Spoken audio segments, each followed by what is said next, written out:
capsaicin and calcium phosphate loaded MOF system for tumor therapy involving calcium overload에 대해 발표할 고려서 김서연 박신이라고 합니다.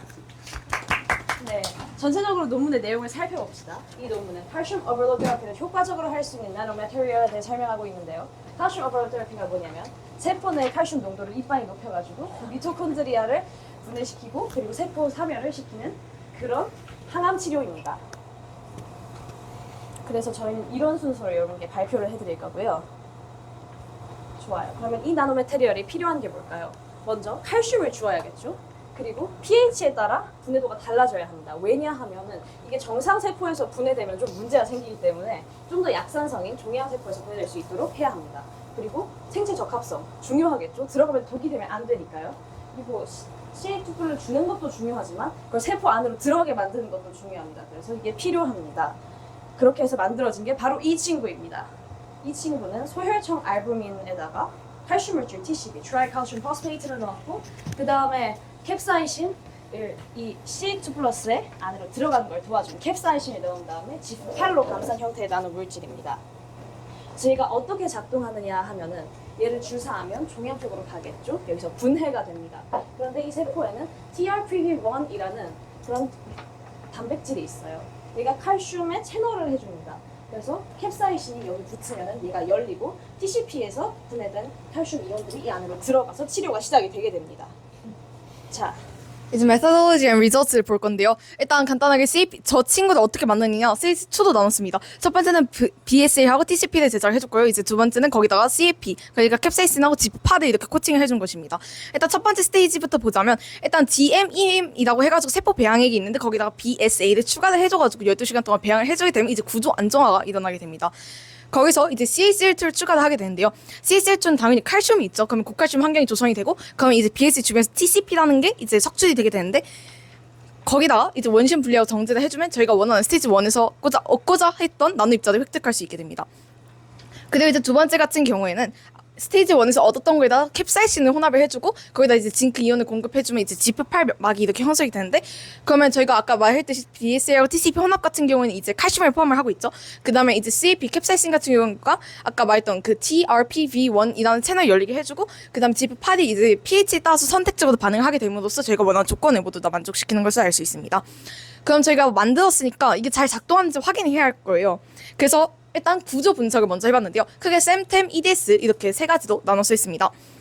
첫 번째, 셈부터 보자면 저희가 스테이지 1에서 만들었던 BSA하고 TCP인데요.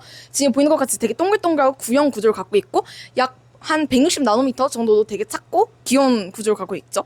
이제 두 번째는 셈인데요. 이것도 셈인데요. 아까 말했던 이 친구에다가 지프8을 코팅을 시켜주는 친구입니다. 좀 더 아까에 비해서 좀 더 각지고 결정이 크죠. 그래서 결정형을 이루고 있고 이제 270 나노미터 정도로 지프8 코팅이 잘 되었다는 것을 알 수 있습니다. 그리고 이 친구는 이제 템 분석인데요. 저희가 스테이지 1에서 만들었던 게 코어이고 거기다 지프8을 코팅시킨 게 쉘인데 그것도 여기서 마찬가지로 잘 보이고 있고, 그 다음 EDS 같은 경우는 프린트에 개념이 나와 있는데 빠르게 넘어가자면 원소들이 고르게 분포가 되어 있다라는 것을 알 수 있는 건데, 여기 보이는 것 같이 앞에 세 개의 원소들이 멀지한 형태, 저런 형태 나와 있는데 대고 그려봤을 때 저희가 얻은 결과물과 원래 나와야 하는 결과물이 굉장히 일치한다는 걸 볼 수 있죠. 즉 아까 이 친구들이 잘 들어가 있다라는 것을 알 수 있습니다. 그리고 이제 입자 크기와 안정성을 볼 건데요. 이제 피겨 E 같은 걸 보면 프린트 이것도 나와 있는데 DLS라고 해서 Dynamic Light Scattering 입자 크기를 측정하는 것입니다. 저희가 아까 쌤에서도 봤듯이 이 친구 초록색 그래프는 167 나노미터이고 그 다음에 빨간색 그래프는 한 277로 굉장히 크기가 증가를 했고 지프8 코팅이 잘 되었다는 것을 알 수 있고, 또 이 친구가 용매 속에서 이거 실험을 진행하는 건데 용매 속에서도 마찬가지로 구조가 유지가 되어서 잘 작동을 한다라는 것을 알 수 있습니다. 그리고 이 친구는 이제 제타 포텐셜인데 굉장히 위에 있는 것도 있고 아래 있는 것도 있죠. 아래 있는 게 이제 음혈값을 가지는 건데 음혈값을 가질수록 입자 간의 반발력이 세지고 이제 서로 응집이 좀 안 돼서 안정적으로 분산이 되어 있어서 구조가 되게 안정하다라는 것을 나타내는 것입니다. 저희가 만들고자 했던 그 최종 결과물이 한 마이너스 6.8 정도 음혈값을 가지고 있고 그래서 굉장히 안정적이다라는 것을 알 수 있습니다. 그리고 이제 마지막으로 성분 분석인데요. FTIR UV 비즈보드 해봤을 때 FTIR 그래프를 먼저 보자면 지금 여기 고유 피크가 뭐 지프8 같은 경우는 이제 카본하고 나이트로젠, 그다음에 TCP 같은 경우에는 이제 인하고 억시즌, 그다음에 뭐 CAP 같은 경우는 벤젠고리가 여기 저희가 만든 최종 결과물에서 모두 다 피크가 잘 확인이 되는 것을 알 수 있고, 즉 이 세 가지 물질들이 모두 잘 포함이 되어서 결과물이 만들어졌다라는 것을 알 수 있습니다.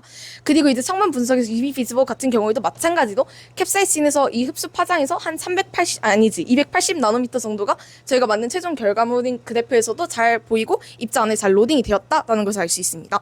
그 캡사이신이 어떻게 잘 로딩되는지 어떻게 알았냐면요. 우선 캡사이신 에탄올을 넣어가지고 각 농도별로 UV 비사벌을 찍었을 때 이렇게 순차적으로 나타나는 것을 알 수 있죠. 그리고 아까 280 나노미터대에서 최대 흡수 파장이 나타나는 것을 알 수 있는데, 그러면 이것들을 각각 농도별 흡수대로 이렇게 점을 딱딱딱 찍었을 때 직선이 나왔어요. 직선 10도 나오겠죠? 아이 너무 멋지네요. 그러면 저희가 만들었던 샘플을 다 UV 비사벌로 찍어보고 다시 280 나노미터에서 흡수 파장대를 구해서 여기다 넣어보면은 그때 이제 캡사이신 농도가 나오게 되는 것입니다. 그래서 draw loading efficiency가 이런 식으로 나온다는 것을 저희가 알 수 있습니다.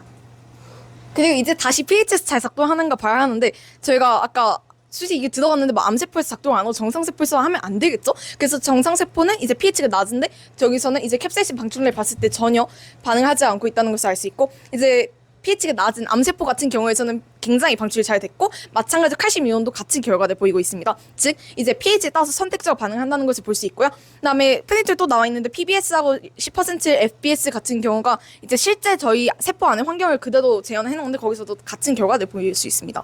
네, 이제 좀 생물적인 부분으로 들어가서 저희가 인비트로랑 인비보 실험을 이 논문에서 둘 다 진행을 했는데, 먼저 인비트로 실험부터 살펴볼게요. 그 인비트로 실험은 세포 내에서 진행을 하는 것이기 때문에 이 햅 G2셀과 노멀 MEF 둘을 계대 배양시켜서 저희가 그 실험에 사용할 세포를 만들었다는 걸 확인할 수 있었어요. 그 다음에 어세이 오브 사이토톡시시티 인 베트로인데, 이거 같은 경우에 CCK8 어세이를 사용해서 이 세포가 얼마나 그 독성을 받는지를 확인하는 것입니다. 이거를 판단하는 방법은 이 식으로 계산을 했다고 나와 있고, OD 샘플 같은 경우에는 배지 세포 CCK8이 다 들어있고, OD 블랭크 같은 경우에는 배지랑 CCK만 들어있는 샘플, 그리고 OD 제로는 대조군으로 들어가 있어요.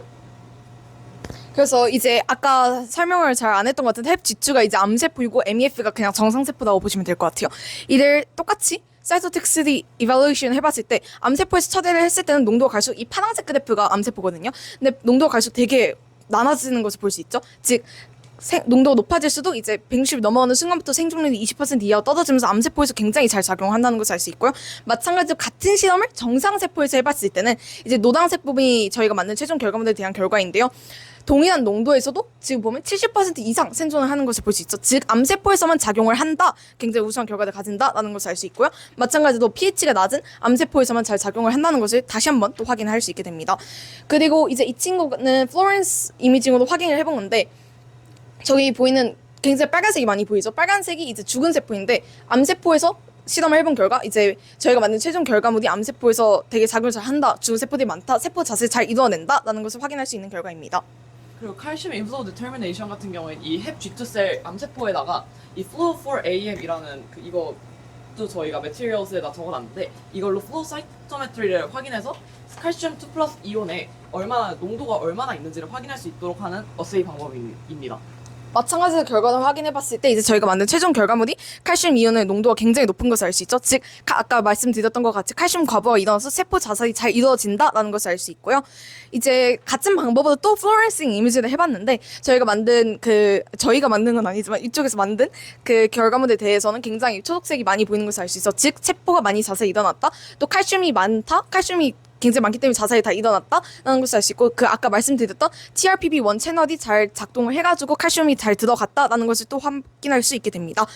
또 이것도 이제 칼슘 이온이 시간이 지날수록 농도가 증가한다, 즉 작용이 잘 일어나고 있다라는 것을 알 수 있습니다. 그리고 이제 그 스테이닝 염색 방법에 대해서 좀 알아볼 텐데, 아까 서연이가 한 부분에도 있었어요. 이 live and dead cell staining 같은 경우에는 이 칼세인 AM이라는 살아있는 세포를 염색하는 아이와 PI라는 그 죽어있는 세포를 염색하는 것을 이 두 가지를 사용해서 이렇게 6가지의 웰에다가 각각 넣어줘서 염색을 할 수 있습니다. 그리고 이거는 다른 스테이닝 방법인데, 이게 튜너 스테이닝이고, 이것도 적어놨어요. 얘는 사실 조금 어려운 것 같아서 그림까지 넣어놨는데, 이거는 결론적으로 말하면 이 아포토시스 과정 중에서 DNA 프래그멘테이션이 발생하는 것을 확인하는 거예요. 그래서 아직 알겠어. DNA 프래그멘테이션 이렇게 잘린 부분이 나오는 거가 발생하는 곳에다가 저희가 형광 물질로 라벨을 해주는 것이에요. 그래서 이 방법을 사용해서 나온 결과 이건데 확실히 보면은 다른 거에 비해서 이 나노 매티리얼을 사용했을 때가 net 셀이 제일 많은 걸 알 수가 있어요. 그래서 여기에 가장 아포토틱 셀이 가장 많다라고 추론할 수 있고 이걸 그래프로 그려봤을 때도 리빙 셀이 3번에 비해서 4번 그러니까 CAP에 비해서 나노 매티리얼이 훨씬 더 적고 그 다음에 이걸 데스 셀을 봤을 때도 얘가 2배 이상 높은 것을 확인할 수 있었습니다. 자, 그럼 세포 사멸에 대해 더 자세히 알아보기 위해서 이제 미토콘드리아가 얼마나 데미지 되는지 알아봐야겠죠? 그렇다면 저희 6개의 hep2g 셀을 넣고 그 다음에 각각 약물을 넣어준 다음에 JC1이라는 염색약을 넣어줬습니다. JC1은 건강한 애에서는 레드가 나타나고 그리고 데미지된 애에서는 그린이 나타납니다. 그래서 결과를 보도록 합시다. 근데 사실 대조군 외에도 제가 CCCP에 대해서 설명을 하지 않았는데 CCCP는 다음과 같은 화학식을 가진 애로서 얘는 확실하게 미토콘드리아를 이렇게 사멸시킬 수 있는 친구입니다. 그래서 얘는 positive control로 사용되고요. 그래서 각 보면은 저희가 이 만들었던 약물이 가장 녹색이 많다는 것을 알 수 있죠. 이걸 다시 자세히 확인해 보자면 얘는 살아있는 세포가 적고 얘는 죽어있는 세포가 더 많다. 물론 positive control만 하진 않지만 얘도 아주 효과가 가장 좋다라고 알 수 있죠. 그다음에 tumor model은 nude mice에다가 hep2g 셀을 여기 PI에다가 넣어서 종양을 키운 다음에 약물을 넣어서 그 경과를 지켜본 실험입니다. 자, 지금 이게 실제로 진행한 사진이고요. 이거에 따라 종양의 부피를 나타낸 그래프인데요. 다른 거에 비해서 얘는 증가하지 않고 이렇게 쭉 가는 것을 보아 얘가 종양을 억제하는 효과가 있다는 것을 알 수 있죠.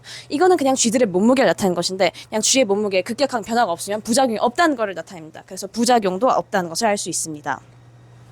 이거는 종양을 실제로 빼서 본 사진인데요. 확실히 얘가 크기가 제일 작고 또 여기서 종양의 평균 무게를 측정했는데 여기도 얘가 제일 무게가 작다는 것을 봐 종양이 제일 작다는 것을 알 수 있고 마지막으로 이 그래프는 종양 조직 내 칼슘 이온 농도를 나타낸 것입니다. 그럼 칼슘 이온 농도가 높으면 칼슘이 이 조직에 잘 전달됐다는 것을 나타내겠죠. 여기가 대조군보다 20배 정도 높고 다른 거에 비해서도 훨씬 높은 걸 알 수 있습니다. 네, 그 다음엔 이제 얘네를 각각의 약물에 대해서 대조해보는 실험이에요. 아까 시은 언니가 얘기했던 튜머 모델 20마리를 각각의 무작위로 5마리씩 넣어주고 얘네에다가 이 PBS CAP, BSA TCP, 그 다음에 나노 매트리얼까지를 2일 간격으로 넣어주면서 2일마다 튜머 그로스랑 올겐 체인지를 확인하는 방법이었습니다. 그래서 여기 이게 결과 그래프인데 그 들어가기 전에 여기 AAT, AST, 크레아, 유레아라고 써있는데 이게 뭐냐라고 했을 때 AAT랑 AST 같은 경우에는 간 기능을 보는 바이오마커예요. 그래서 얘는 드럭 딜리버리 시스템에서 초기 반응에 대해서 확인할 수 있게 하고 크레아랑 유레아 같은 경우에는 신장 기능을 확인하는 인디케이터입니다. 그래서 얘네를 보시면 크게 경향성이 없어요. 얘 막 뭐 3번이랑 4번을 봤을 때 이 각각 그래프에서 뭐 3번이 항상 4번보다 높다 혹은 뭐 1번이 항상 4번보다 작다 이런 결과값이 있는 게 아니에요. 하지만 얘는 다 정상 범주 안에 들어가 있다고 논문이 설명하고 있어요. 그래서 이게 다 그 정상 범주 안에 있는데 그 얘네가 다 다른 뭐 간이랑 심장에 대한 기능을 평가한 거잖아요. 그래서 얘네가 다른 그 장기에는 크게 영향을 미치지 않고 이 나노 매티리얼이 작용을 했다라고 알려주는 것입니다. 그리고 이 H&E 스테이닝도 한 결과가 다음 페이지에 있어요.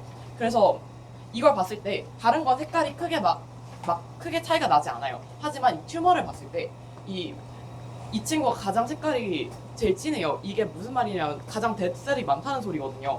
그래서 이게 여기에서도 마찬가지로 나노 매티리얼이 이 세포를 가장 많이 죽일 수 있다라는 걸 보여줍니다.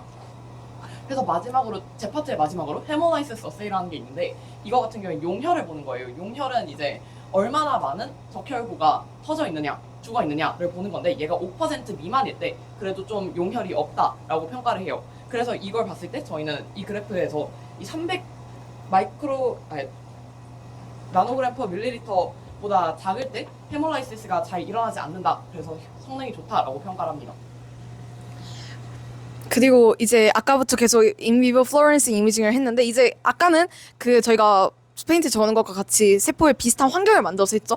이제 저희는 실제 쥐의 꼬리 혈관에다가 이 CNN5라는 그 플로렌스 이미징을 할 수 있는 어떤 물질을 넣어주고 이제 IVR 스프린트에 나와 있는 것 같이 형광을 비교를 해서 암세포에서 과연 작용이 잘 하는가를 실제 쥐에서 한번 실험한 것을 볼 수 있습니다. 그래서 보면 이렇게 퍼지는 형광이 바로 그 물질이라는 것을 알 수 있는데 여기 동그라미가 튜머입니다.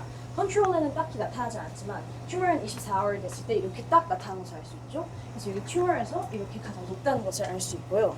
그리고 장기별로 비교했을 때도 다른 거는 다른 거랑 반짝반짝거리지만 여기 얘가 제일 반짝거리고요. 네, 그래프로 봤을 때도 여기서 제일 많이 적재된 것을 알 수 있습니다.